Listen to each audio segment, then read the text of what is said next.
Democracy Now!, democracynow.org, The War and Peace Report. I'm Amy Goodman with Juan Gonzalez.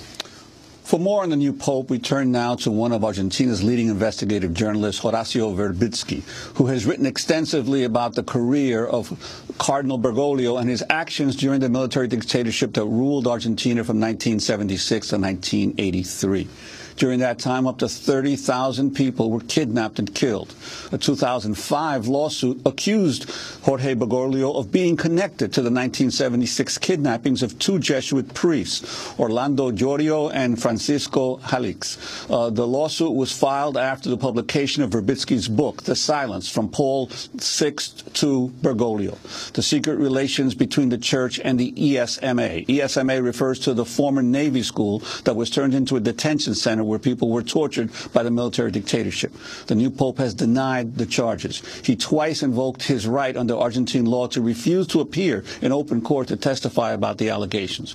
When he eventually did testify in 2010, human rights activists characterized his answers as evasive. Horacio Verbitzski joins us on the phone now from his home in Buenos Aires, an investigative journalist for the newspaper Página Dulce, page 12, it's called in English. He's also head of the Center for Legal and Social Studies, an Argentine human rights organization. We welcome you to Democracy Now! I wanted to just begin by you laying out for us what you believe is important to understand about the new Pope, Pope Francis. The main thing to understand about Francis I is that he is a conservative populist, in the same style that John Paul II Pope was. He's a man of strong conservative positions in doctrine questions, but with a touch for popular taste. He preaches in rail stations, in the streets. He goes to the quarters, the poor quarters of the city to pray. He doesn't wait the people going into the church. He goes for them. But his message is absolutely conservative. He was opposed to abortion, to the egalitarian matrimony law. He launched a crusade against the evil when Congress was passing this law. And in the very same style that John Paul II. This is what I consider the main feature on the new Pope.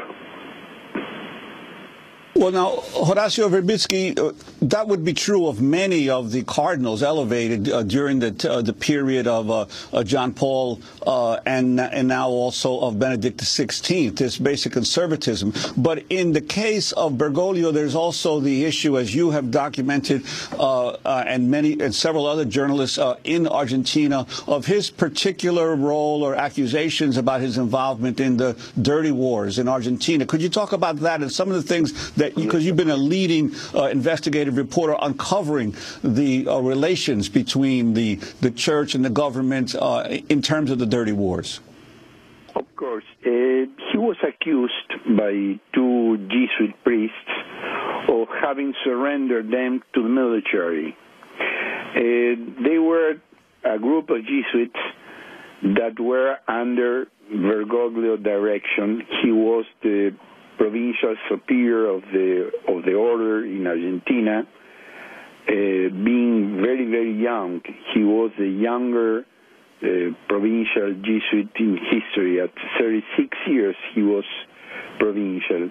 During a period of great political activity in the Jesus Company, he stimulated the social work of the Jesuits, but when the military coup overthrew the Isabel Perón government, he was in touch with the military that ousted this government and asked the Jesuits to stop their social work.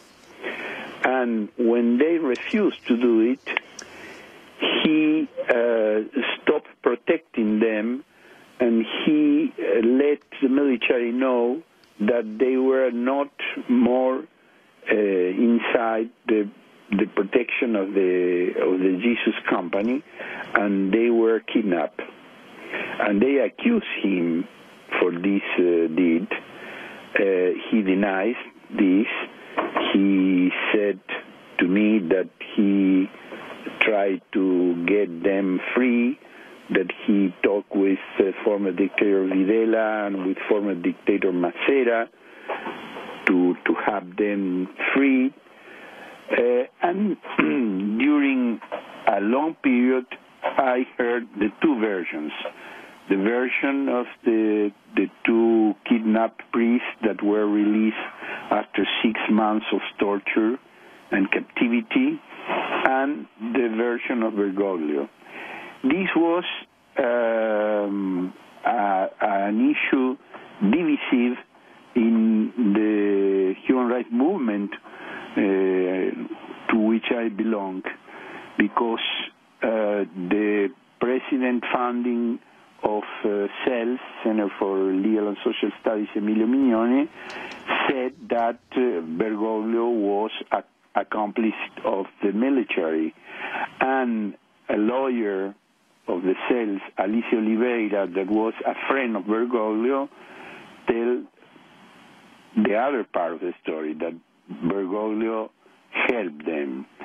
This was the two versions. But during the research for one of my books, I found documents in the archive of the Foreign Relations Minister in Argentina, which, for my understanding, give an end to the debate and show the double standard that Bergoglio used.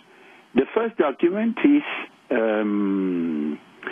a note in which Bergoglio asked the ministry to the renewal of the passport of one of these two Jesuits that after his releasing was living in Germany, asking that the passport was renewed without necessity of this priest coming back to Argentina.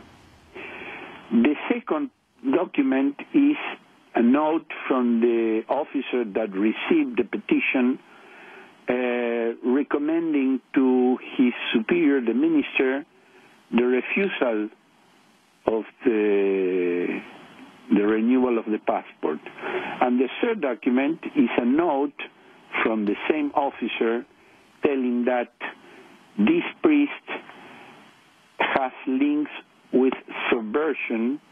That was the name that the military gave to all the people involved in opposition to the government, political or armed opposition to the military, and that he was jailed in the mechanic school of the Navy, and saying that this information was provided to the officer by Father Jorge Mario Bergoglio, Provincial Superior of the Jesuit Company.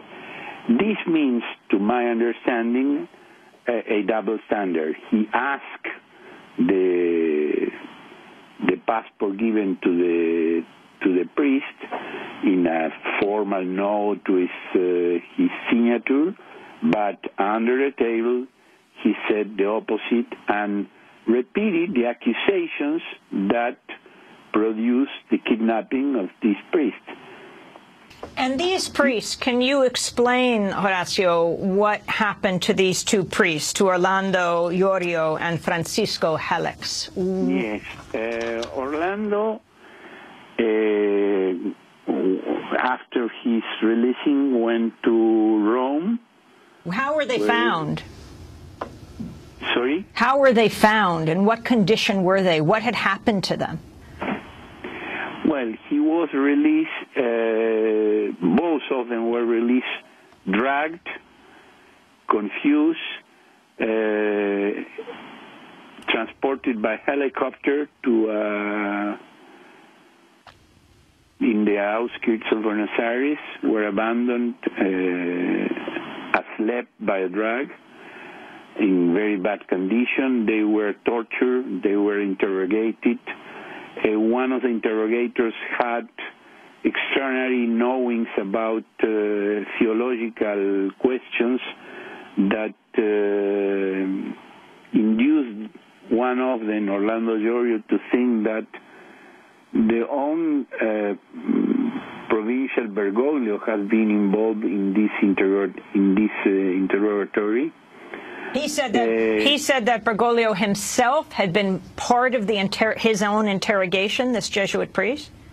He told me that he had the impression that the own Provincial Bergoglio was present during the interrogatory, in which one of the interrogators had extraordinary knowledge of theological questions.